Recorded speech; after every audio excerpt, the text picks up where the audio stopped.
Rockeyez would like to welcome Mike Ruocco. Now, is it formerly a Cinder Road, or are you still going just all solo by yourself now? Well, I mean, Cinder Road's kind of been put on hiatus at this point, so it's yet to be determined what the future for that project is going to be. But certainly, my focus right now is on my solo band. Cool, cool. The Rise, the Ride, the Risk, the new CD just released. Yes, just came out last week. Great, great. I had a chance to listen to the CD. It's pretty good. I like many songs, and I wish you success on that.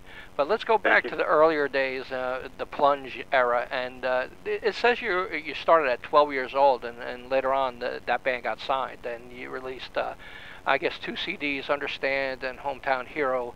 How much has your music changed since those days? Well, I mean, for one, it was 1995 when I started Plunge, so music has changed quite a lot over the last 17 years, and then number 2, I've grown up quite a bit, and well, at least a little bit, and I learned a lot over the years. Basically, when I started Plunge years ago, I could barely play my instrument. Not that I'm that much further from that now, but it was me and a couple of guys from the neighborhood, and we were looking for something to do and a way to meet girls, and decided that being in a band was what we were going to do, and started the band, and very quickly it became a real passion for me, and to this day, obviously, it's the only thing I've ever done is play in bands. So the guys in Plunge and I started out from nothing and built our band up to be a pretty formidable act up and down the East Coast, playing both our own songs and covers as well to make money. It's a big market in the Mid-Atlantic, is being in a cover band, and we rose up the ranks and made a couple of CDs along the way, the Understand EP, and then Hometown Hero, which we released here in the States, and then over in Europe and Japan through a couple of indie labels. And from that, we were signed a couple different times. We signed to Columbia first, and between the Sony BMG merger and the president getting fired, that deal didn't work out for us, and then eventually wound up at our home in at EMI, where basically Plunge had to change our name, and we had a couple new guys in the band, so we decided a new band, a new identity was what we needed, and that's when Cinder Road was born. Cool, cool. Now, you had a prosperous career so far. Was it all worth it? Yeah, absolutely. I mean, music is one of the toughest career choices anyone could make, and the reason I say that is because it doesn't necessarily matter how great you are as a musician or a songwriter or how hard you work. The reality is that so much of your success is dependent on just simple luck and timing. Right. And those are two things that none of us can really control. So, I've certainly seen my fair share of ups and downs. It's not like we're over here saving the world or anything. We're playing rock and roll music, but it's a tough career choice. And I've always said that if I had chosen any other career path and put the same amount of time and effort into it, I'd have had a gold watch and a pension by now. Hey, definitely. You also played with Cinder Road, pretty many military shows. Well, what's that like? Giving back to the country or whatever you want to say. We were always really big on trying to do something that made a difference in people's lives.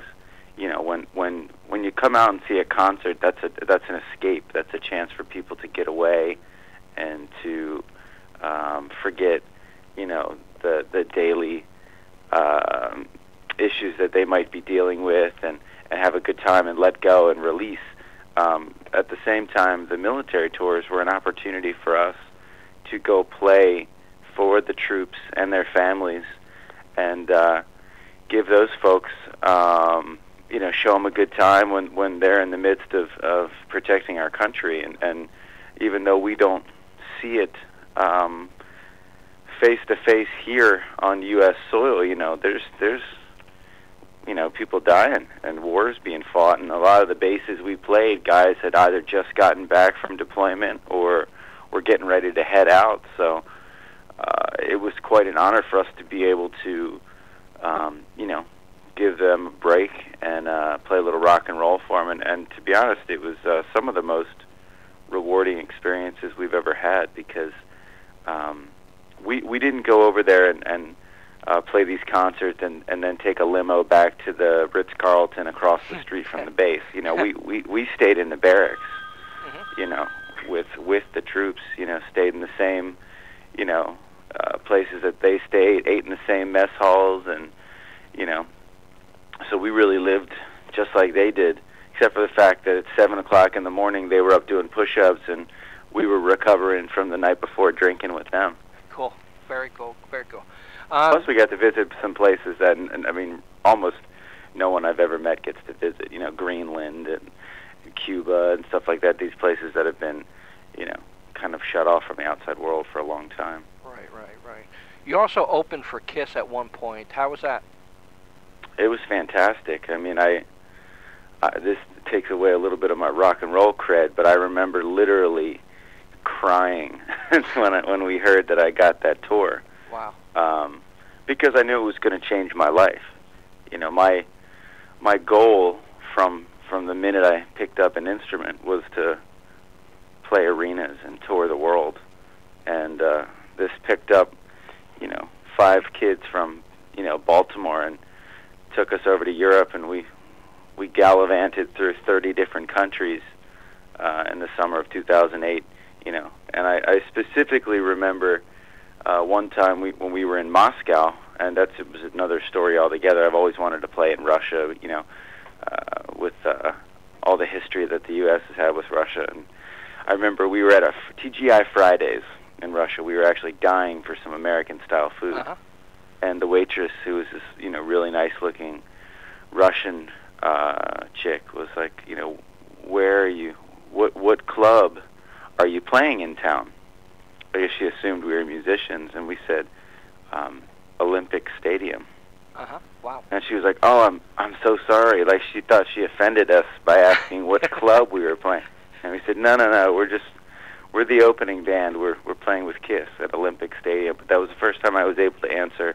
Instead of, we're at the Roxy down the street. We're at Olympic Stadium. Wow. That had to be impressive. It was awesome. And it was I tell you what, it was some of the hardest work on stage that we've ever had to do, because I use a little trick when I open for other bands, and I've had to do this for years because, Cinder Road spent so much time as an opening act, a support act, that I would always tell myself when we went up on stage that everyone in the entire crowd was here to see my band. Right. Not whoever we were opening for, and that was just a way of me getting over the fact that there was, 2,000 people there that were not there to see us, Right. Yeah. But with Kiss, you can't do that, because when you're staring into a crowd of 25,000 people that are painted their faces like Gene and Paul, there's no mistaking who they're there to see. Right. So it really made us dig deep and become a great live act, because to engage people at a show as an opening band is hard enough as it is, but when you're in a foreign country where not everyone speaks the language, number 2, they don't know your songs, it's a very, very difficult thing, but it made us become a great live act. Cool. Very cool. You also work with, like, Jack Blades, Jenny Lane, and the list goes on, Vivian Campbell. Can you tell me any experiences that you had with any of them? Sure. I mean, I'm a huge fan of, 80s rock, what I like to call arena rock, and what most of the world refers to as hair metal, but I think it was deeper than just that. Right. But I really fell for that kind of music, Def Leppard and Warrant and stuff like that. So when I got signed to Columbia in 2004, I was able to start writing with some of these bigger artists, because I was an up-and-coming artist, and these guys were established songwriters. So songwriters are always looking for an opportunity to work with a young, up-and-coming writer. And I remember some of the emails coming through like, hey, Mike, are you are you free to write with Matt Sorum and Duff McKagan, next week or whatever? Right. I was like, even if I was on the moon, I would be available to write with Duff McKagan next week, Right. And they flew me out, and I've written with Matt numerous times. In fact, there was a song that my band wound up doing that Matt and I wrote that we played on the whole Kiss tour, and wrote with Duff. I stayed at Jack Blade's house for several days when we wrote, and he lives up in the wine country north of San Francisco. He's got a great place. His wife, who's a total sweetheart, cooked us dinner every night. It was like being at Uncle Jack's house. But during the day, we were writing songs, and it was great. And Janie and I wrote several times when I was in L.A., and then when he would come anywhere near Baltimore, I'd go see him play, and sometimes when I saw him play, he was fantastic. I still think he was one of the best songwriters of that genre. Right. But he had his demons, and unfortunately, they got him in the end. Wow. Yeah, that's something. Cinder Road also did Rock and Rescue for Pets. Seems like the band goes out of their way to really help out in any way they can. Can you tell me anything about that experience? Well, you kind of hit the nail on the head. If there's something that I believe in, I'm always willing to volunteer my band to be a part of it, because it's such a simple thing for us to donate our time, and it's good karma points, Uh-huh. And we're all animal owners and animal lovers, and I really think that many pets out there that are up for adoption that'll make great lifelong companions, and people don't necessarily need to go buying from the puppy mills and stuff like that when there's so many nice pets out there. And my family has adopted dogs, and so is the other guys in the band, and we thought, if we can get out and bring a few more people out, and they actually had dogs there and cats that you could adopt, and people adopted the animals, and we really enjoyed being a part of that event, and hopefully look forward to being a part of it in the future. Cool. Now let's get to the new CD, The Rise, The Ride, The Risk. There's 4 tracks off of Damage Control. Why did you decide to, use them 4 tracks instead of something else? There was the tracks that I picked off of Damage Control were tracks that I felt people needed to take a second look at. Right. It Hurts was a top 10 hit on the international charts in Japan. And it just, the Damage Control record for Cinder Road unfortunately never got a fair shake, in my opinion, with the public over here, between the record business, having the difficulties that it has had, and us not getting a second record or third record deal for Cinder Road, that, we were unable to continue to release records and whatnot. But, we had the opportunity to put the record out on Sony in Japan, and it did great over there, but unfortunately it didn't get the proper promotion here. So I figured, if I'm going to put this solo album out and people are going to get, to take a look at a whole bunch of new songs of mine, I'd like to give them a few songs that, really hit home for me. Right. Now, Too Late is the new single, or the first single off the CD. That's right. Why did you decide to pick that one, or did the record company do that? I picked it. There was actually talk of having It Hurts be the first single here because it did so well overseas. And, I've always been lucky to have a really supportive fan base, and I knew that those were the people that I was going to need to depend on to get the word out about my new record. So I wanted them to have something new and exciting to talk about, rather than a song that they've already heard and been familiar with for a year or so. So when Too Late was written, it just felt like a natural selection for the single. Cool. Now, listening to the CDs, you have a lot of mild ballads and different kind of things like that, but nothing really heavy like Get In, Get Out and stuff like that. Was that your plan, to kind of mellow out a little bit, or what's up with that? Yeah, when we were solely focused on Cinder Road, we were putting singles out to active rock radio, and rock radio has become so heavy. I didn't feel like we quite belonged as much as we used to. Conversely, Damage Control is a lot heavier than Superhuman was. And after I'd written all those songs and really went for it, you know, I just thought, you know what, this isn't necessarily me. I still love writing rock songs. I still love performing rock songs. But radio has gotten so far from rock. Radio has gotten so far from what it used to be. Right. You know, when you know, you could hear Aerosmith on rock radio, or you could have a Def Leppard or a Bon Jovi, or even more recently Lenny Kravitz or something like that. These were all rock artists that now don't necessarily even have a place at rock radio, which is unfortunate. Is there any particular favorite besides the single that you admire the most? I really love the song Love Is Goodbye. And why is that? You know, it was an interesting story behind that. It just tells the story of how, you know, it's a very classic story about how sometimes when you love something or someone, you have to let them go and see what happens.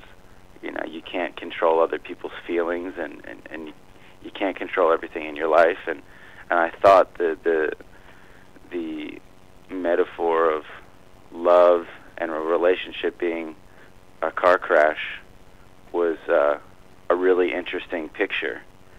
You know, because the chorus is sometimes love is like a two-car crash scattered on the ground like broken glass.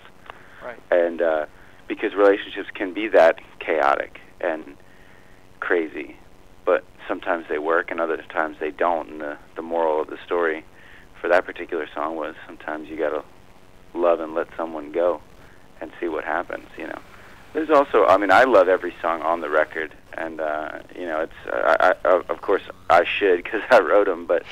You know, I also love Millionaires and Rocks Off and Carry Me because they're different from anything I've done in the past.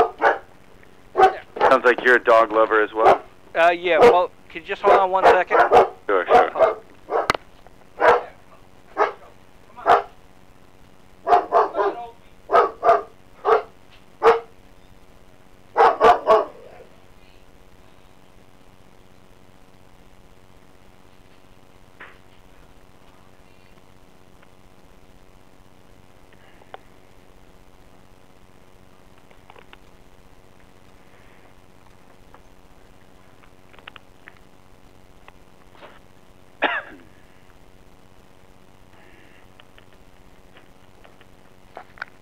Sorry about that. No worries. That'll be edited. Mailman showed up. How'd you know? I have dogs. Yeah. No, good. Yeah, you know, we adopted them too from the pound and stuff like that. So you know. Very cool. Now with the sorry about that again. Right. With the CD, will you go out and support that on a tour? Absolutely. I've already been out numerous times doing radio promo tours through the Midwest and up and down the East Coast, and I'm actually in the midst of booking some tour dates right now, so I fully intend on going out and supporting the new record on the road like I did for many years with Cinder Road. Cool, cool. Well, I congratulate you on the new CD. It's amazing. Great Thank you. vocals, great lyrics, and congratulations. Would you like to say anything in conclusion? Well, we got a great video for the single that you can find on my YouTube page, which is just youtube.com/Mike Ruocco Music, and I really hope people get out there and pick up a copy of the record. I think they're going to really dig it. Cool, cool. Thanks very much, Mike. Thank you. Bye-bye. Right, thanks, man. And I just the press shot in addition to the album cover. Okay. And if you could just give us a heads up